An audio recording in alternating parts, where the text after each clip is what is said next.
If someone had told me that going back into that cave would be my choice, not theirs, I'd have laughed in their face. I'd been a soldier, then a ghost in my own life, then a man trying to learn how to breathe without waiting for something to explode. I'd followed orders for so long that the idea of walking willingly into another unknown should have felt insane. But the thing about a door like that is simple. Once you know it's there, pretending you don't becomes the real crazy. The weeks after that last expedition blurred into a routine that felt wrong precisely because it was so normal on the surface. People came and went from the mountain. Techs rotated. Scientists argued in low voices in my kitchen, hunched over laptops and printouts. Antennas sprouted from snowbanks like metal plants. Cables ran up trees and into the frozen ground. Drones buzzed overhead, mapping thermal signatures again and again. On paper, I was just the landowner and primary witness. In reality, I was the guy everybody watched out of the corner of their eye. They never said it out loud, but I saw it. In the way conversations dipped when I stepped into a room. In the way their questions circled back to one thing. What did you feel?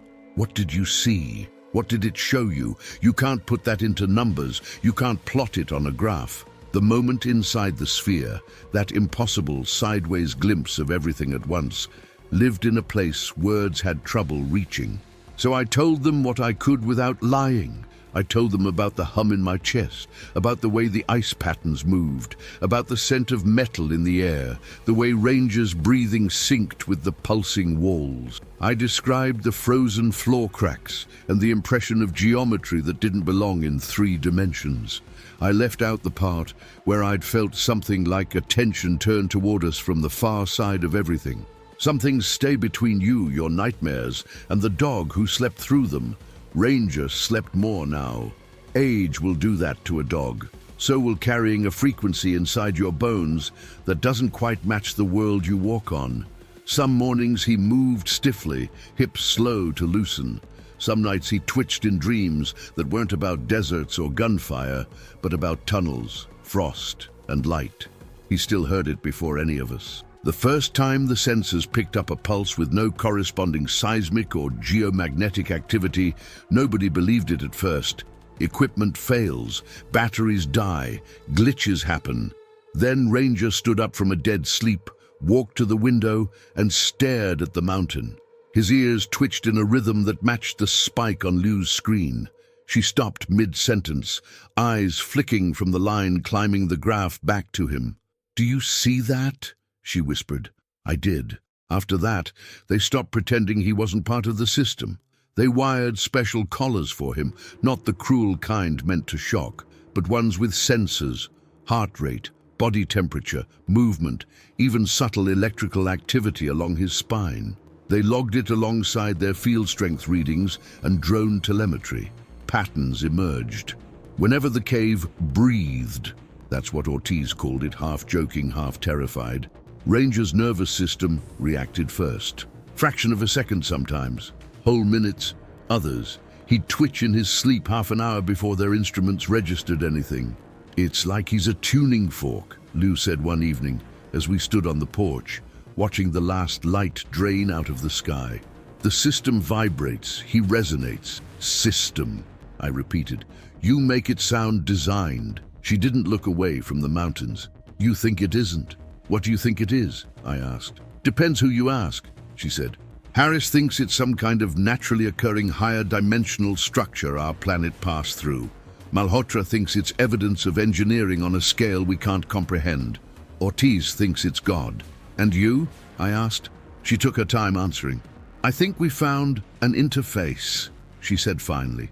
"A thin place, somewhere the underlying architecture of reality is a little closer to the surface, like a maintenance hatch someone forgot to lock. Does that make us inspectors or rats?" I asked. "That depends on what's on the other side," she replied. The cave stayed dark. The pillar didn't light again. The pattern in the second chamber remained etched and inert, its center indentation collecting a fine dusting of frost and a few stray hairs from Ranger's coat.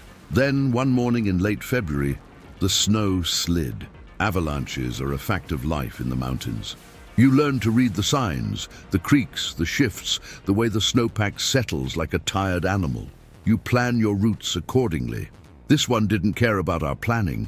It started on the north face, where the sun had warmed the top layer just enough to create a slick plain between old and new. A drone caught it on camera, a line appearing like a crack in glass, then the whole side of the slope moving as one. Trees tilted and snapped. Rocks tumbled. A white wave poured downward with a force that could erase houses like sandcastles. The cave was halfway along its path, by sheer chance or design, if you asked Ortiz. Nobody was inside. The base camp instruments registered the tremor. We watched it happen from the monitors, helpless and small. When the snow settled and the dust cleared, that whole section of the mountain looked different. The ledge was gone. The mouth of the cave was buried under 10 meters of packed snow and rock. Emergency procedures kicked in. There were calls to agencies that don't officially exist, meetings in rooms that don't appear on blueprints, arguments that had nothing to do with the safety of 3 researchers and 1 veteran, and everything to do with who would control access to a tear in the world. The official line was simple: the cave is inaccessible. The event is over. The mountain is closed. The unofficial reality was messier. You can't bury something like that with a little snow. You can't pretend the readings in their databases didn't spike into ranges that shouldn't exist. You can't unsee the patterns, unhear the hum. So they did what people always do when faced with something bigger than themselves. They built fences. Some were literal. New signs on the old ranger roads, extra patrols, legal language about unstable terrain and liability. Most people in town shrugged and said, "Makes sense. That mountain's always been mean." Some fences were digital, access controls on the files, clearance levels, encryption so heavy it made the documents groan. If someone outside the need to know ever dug too deep, what they'd find would look like corrupted video and scrambled numbers. The last fence was quieter. They sent everyone home. Liu argued. Harris fumed. Ortiz cursed. Malhotra wrote a 12-page objection that never made it past the first desk it landed on. The answer didn't change. "Stand down," the voice on the secure call said. "We have what we need for now. The risk profile has shifted. We'll reassess later." "Later when?" Liu demanded. "When the models tell us it's safe." The models never did. Months passed. Spring crept up the mountain. Snow melted into brittle gray islands. Trees budded, birds returned. The instruments buried in the ground kept listening. Their feeds no longer came to my cabin. They went somewhere else, into stacks of servers humming in climate-controlled rooms. But the mountain didn't care where the data went. It pulsed when it wanted, breathed when it chose, and Ranger listened. Sometimes I'd find him on the porch, eyes closed, nose lifted just so. His chest would rise and fall in a rhythm that wasn't sleep, wasn't rest. It was more like waiting. "You miss it," I said once, dropping into the chair beside him. The wood creaked under my weight. "Don't you?" He opened one eye. I thought of what they'd said in one of those late-night conferences I'd pretended not to hear. Copying data, running simulations. "He's a living probe," someone had said. "He's not just reacting, he's participating." The suggestion had hung in the air, unspoken but heavy. We could change him. We could enhance his connection, map the frequencies he tuned to, build better tools from his brain's ability to sync with the anomaly. We could turn my dog into an instrument. That was the first time I'd stepped fully into one of their discussions. "You lay a finger on him," I'd told them, "and I'll show you what risk profile means in a way you won't like. There are lines even curiosity knows better than to cross." Ranger thumped his tail once against the boards, as if appreciating the memory. "Yeah," I said quietly, scratching behind his ear. "I know. You didn't ask for any of this." Spring turned to summer. Most of the team moved on. New anomalies appeared elsewhere. Strange lights over the Pacific, a blip in the readings of a neutron detector in Switzerland, a brief, unexplained glitch in GPS over the Indian Ocean. The world's attention, or at least the part of it that lives inside classified networks, shifted. Liu still called, sometimes to ask specific questions. When you were inside the sphere, did you perceive any sense of directionality? But more often just to check in. How's Ranger? She'd ask. Old, I'd say. Stubborn. Still thinks he owns the mountain. Good, she'd reply. Someone should. Then October came. The first snow arrived early that year, a thin powder that melted by noon but left the air tasting like ice. I stacked wood in higher piles. I sealed cracks in the cabin walls with foam and old rags. I checked the roof twice. Ranger's limp worsened. He didn't complain. Dogs rarely do. He simply moved slower, rose more carefully, took the stairs one at a time instead of bounding.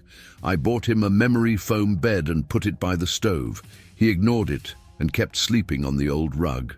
The first night the snow stuck for good, I woke up to a sound I hadn't heard in months. Not loud, not overwhelming, just a faint, familiar vibration in my ribs, in the bones of my jaw. I sat up. The cabin was dark. Power had gone out sometime after midnight. The only light was the ghostly blue-white from the snow outside, filtered through curtains. Ranger wasn't on the rug. "Buddy," I called softly. No answer. The hum intensified. I swung my legs out of bed, winced as my old injuries protested, and stood. The floor was cold under my feet. My breath fogged in the air. The fire had burned low. The front door was ajar. Snow had blown in, melting just inside the threshold. Beyond it, the night glowed faintly, the snow reflecting an eerie light that wasn't quite moon, wasn't quite electric. Ranger's paw prints led away from the porch. I didn't stop to put on boots. A man knows sometimes, when there is no time left for socks or laces or scents. I grabbed my parka from the hook, shrugged it on as I stepped out into the freezing dark. The snow was ankle deep, powder soft, crunching under my bare feet like broken glass. Each step sent icy knives up my shins. I ignored them. Ranger's trail was easy to follow, straight toward the mountain. The hum grew with every step, rising from a background vibration to something that made the snow at the edges of my vision dance. The air grew colder, then weirdly warmer, then cold again. I started shivering hard enough that my teeth clicked. "Ranger!" I called. "Ranger, wait!" No answering bark. The snow line cut off. It shouldn't have. It hadn't after the avalanche. Satellite imagery had shown nothing but packed snow and exposed rock where the slide had scoured the surface. There was nothing on any of their maps that looked like what I was seeing now, a clean, perfect edge where white ended and bare stone began. Beyond it, the ledge, the cave mouth, open, no debris, no broken rocks, no rubble. Just the same oval of darkness I'd walked into twice before, waiting. Ranger stood at its threshold. He didn't look back when I approached. His tail hung low, not tucked. His ears were forward. His body shook, but whether from cold or something else I couldn't tell. "Hey!" I panted, pushing air into lungs that felt too small. "You could have at least woken me up properly." He flicked an ear. The hum was almost deafening now. It came from the cave, from the walls, from the sky, from inside my own skull. I stepped onto the bare rock. The cold stopped. It didn't ease. It vanished. 1 foot in powder, burning, stinging, turning red. The next foot on stone. Numbness receding instantly, as if I'd stepped into a room kept at perfect body temperature. I swallowed. "You planned this, didn't you?" I whispered. Ranger took a step into the cave. He didn't need a leash anymore. I followed. The silence inside was different this time. Before, it had been absolute. No echo, no wind, nothing. Now there was texture. A faint, distant susurration like wind in leaves, but slowed down. The veins of light in the walls were brighter than ever, their blue glow shading toward violet at the edges. They pulsed in a pattern that made my eyes want to close, as if watching them risked falling into their rhythm and never climbing back out. The first chamber was empty. The pillar was gone. In its place, a shallow basin had formed in the floor, ice-slicked and glass-smooth. Frost patterns radiated from it, not in geometric rigidity this time, but in swirling spirals that tugged at memories of galaxies and hurricanes. Ranger didn't pause. He trotted around the basin and into the first tunnel. The geometry was worse. I don't have a better word for it. The walls leaned at angles that weren't possible. The floor seemed to slope up and down at once. Every step felt like walking in a dream where the ground might not be there when your foot landed. The hum guided us. I could feel its gradient, stronger when we veered left, weaker when we drifted right. Ranger followed it unerringly. We didn't pass the same rock 3 times. We passed different rocks that were all the same rock, if that makes any sense. Each time I thought I recognized a ledge or an outcropping, it shifted, never quite identical, but close enough to make my brain stumble. I stopped trying to track time. In the place that bent space like taffy, time felt like it was hanging on by its fingernails. The second chamber widened around us. Last time, it had felt like a cathedral. This time, it felt like the center of a storm. Light filled it, not blinding, but everywhere. It didn't come from a single source. It soaked the air, banishing shadow without ever becoming harsh. The pattern etched into the floor was gone. In its place was a depression wider than before, maybe 10 feet across and perfectly circular. Around its edges, the stone shimmered as if seen through heat waves. Ranger walked to the lip. He looked back at me. I walked to his side. We looked down. The depression wasn't empty. It held something that looked like frozen fog. Barely there tendrils of cloud, drifting slowly in a space that didn't seem as deep as it ought to be. Colors flickered through it. Shapes, maybe. Hard to say. The human brain doesn't like processing 4 dimensions on a 3-dimensional canvas. The hum in my chest matched the subtle swirl of that almost gas. "Last chance," I said softly. My voice came out steady. "We back out now. We go home. We let someone else figure this out." Ranger stepped forward. His front paws descended into the fog. There was no splash. No resistance, no sign he was touching anything solid. The surface rippled around his legs like light on water. He didn't sink. He stood on something my eyes couldn't see. "Of course you do," I murmured. "Show off." My fear should have spiked then. Instead, a weird calm slid into its place. It was the same feeling I'd had the first time I walked into real combat. There's a point where dread becomes useless, where your body finally accepts that you're committed. After that, there's only focus.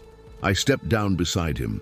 The fog was cold and warm at once, an impossible temperature that left no sensation on my skin and yet made my nerves sing. The depression wasn't deep, maybe a foot, but it felt deeper, as if, with one more step, I could keep falling forever. The hum grew. My vision blurred, then sharpened beyond normal. I could see individual crystals in the ice on the walls halfway across the chamber. I could hear tiny sounds, the soft creak of my jacket's fabric stretching, the faint scratch of Ranger's claws adjusting his weight. And beneath it all, another sound emerged. It was not human. It was not animal. It was structure, like listening to an orchestra made of equations and seeing the sheet music overlay the world. I glanced down at Ranger. His eyes were open and clear. No fear, no confusion, just intent. "All right," I whispered. "Let's see it then." The fog rose, not fast, not dramatically.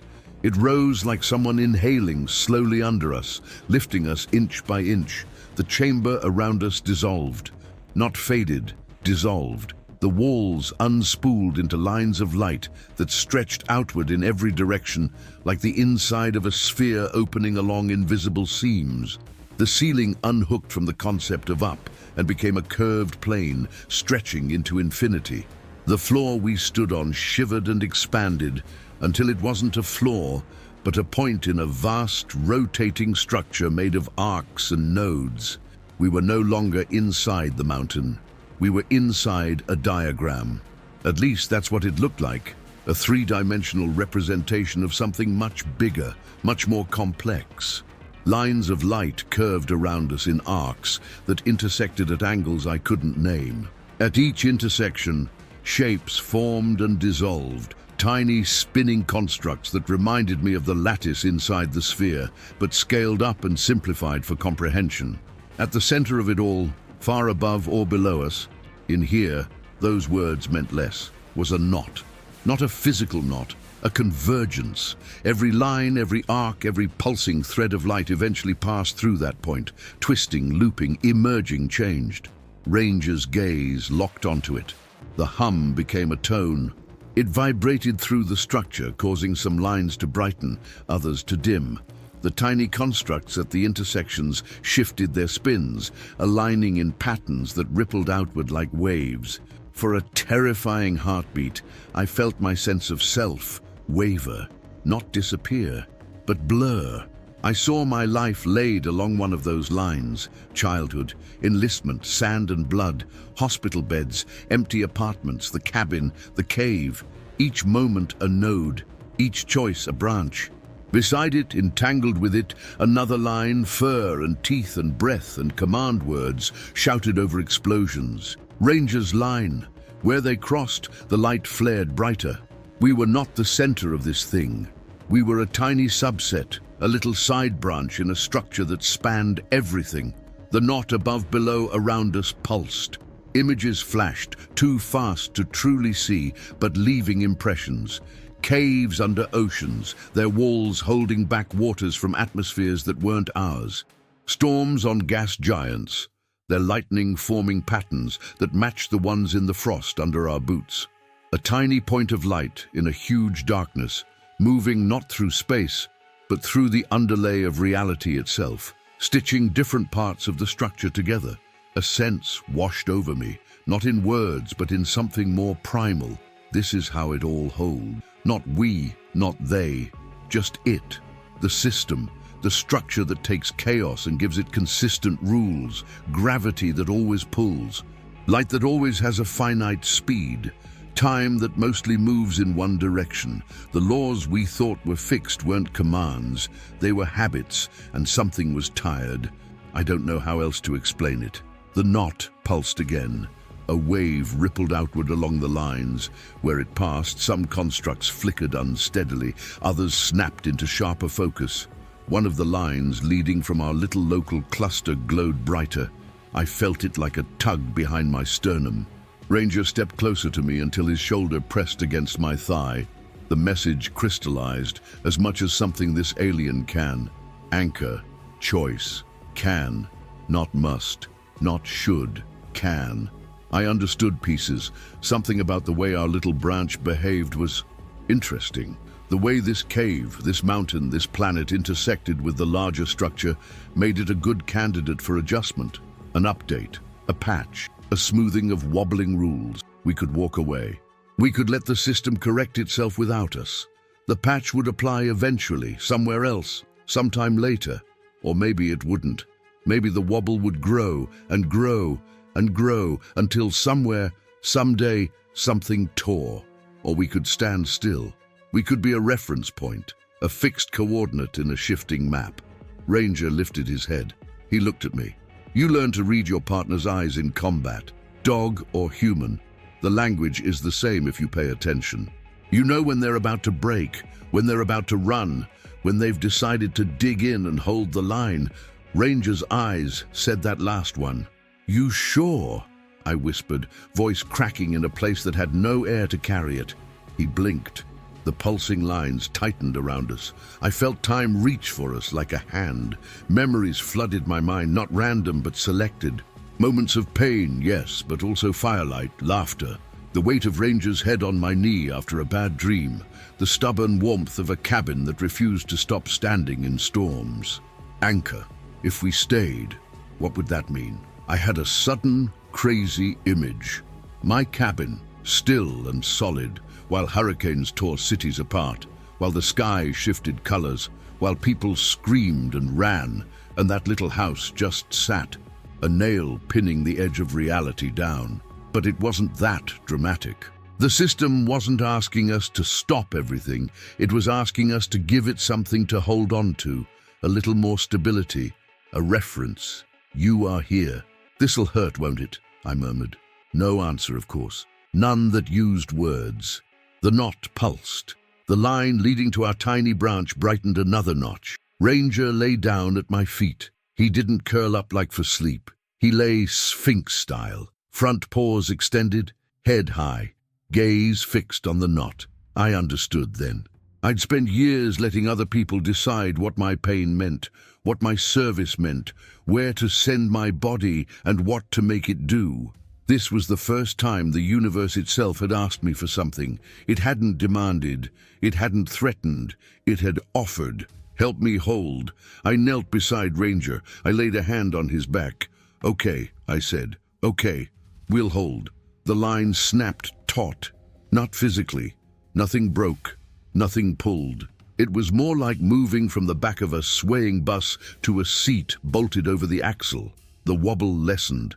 The hum shifted into a steady tone, low and constant. Around us, the structures calmed. The tiny constructs at the intersections steadied. The knot flickered in a pattern I felt in my bones as relief. Then gently, the pattern released us. The lines of light dimmed. The vast diagram collapsed not into nothing, but into something too big to perceive from where we were. The fog sank.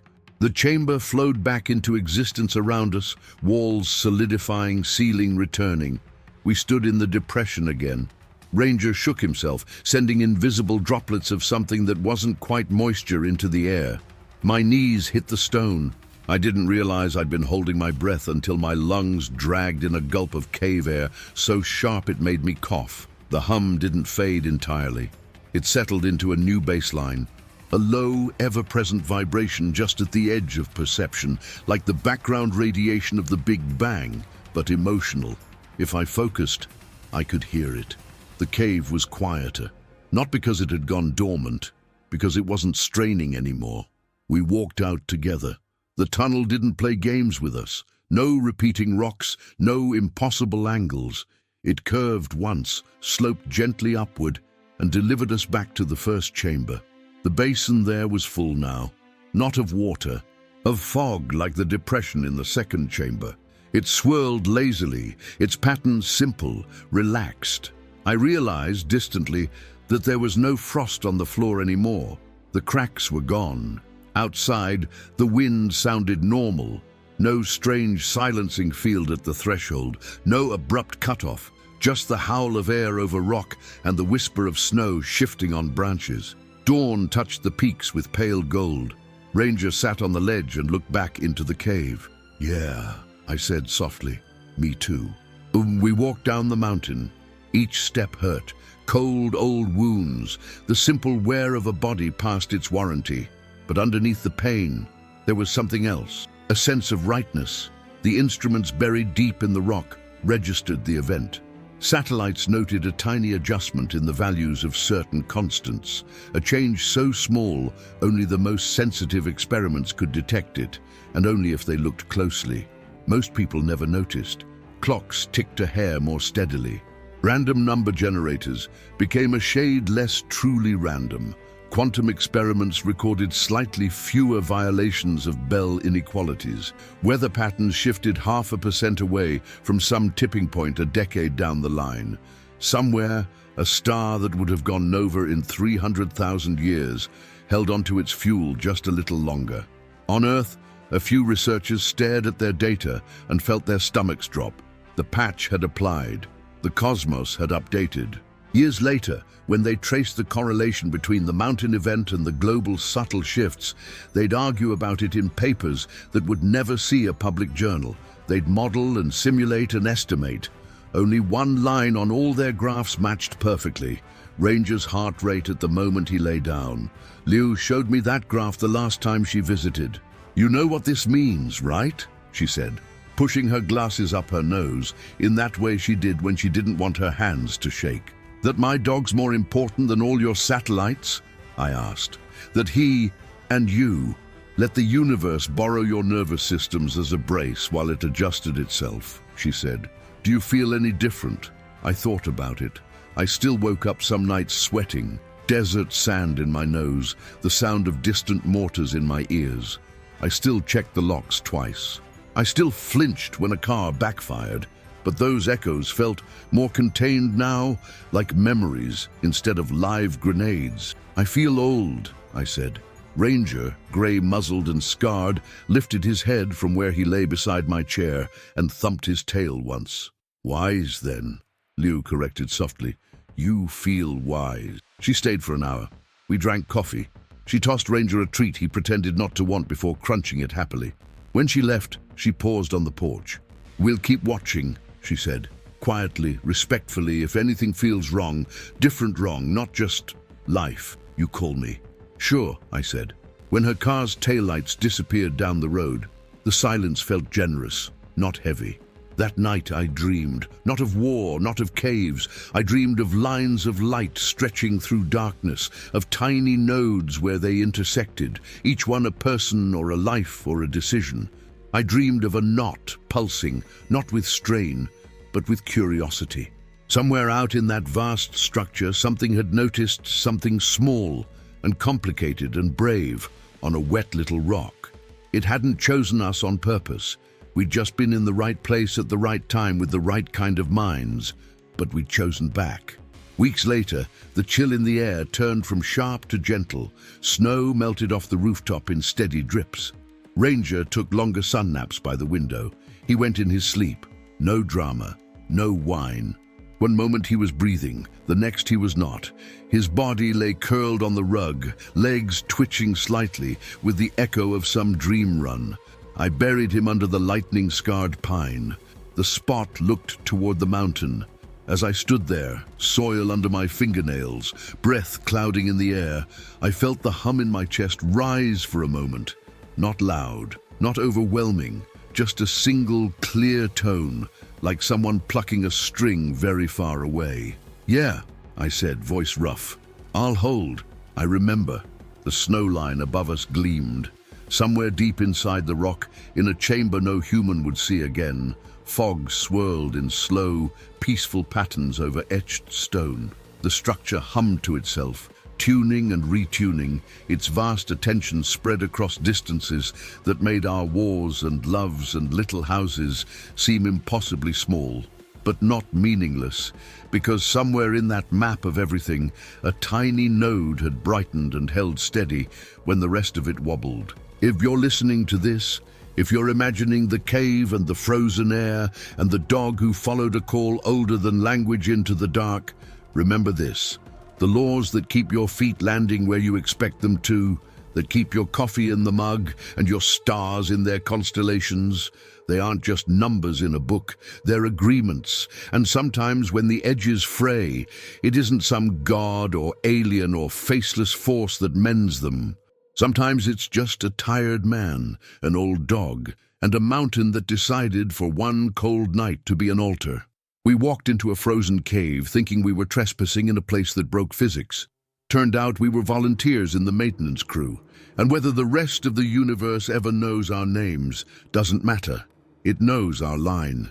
It remembers the point where Ranger lay down, and the structure shivered, and something unbelievably vast whispered, "Thank you," in a language made of light and time. That's enough.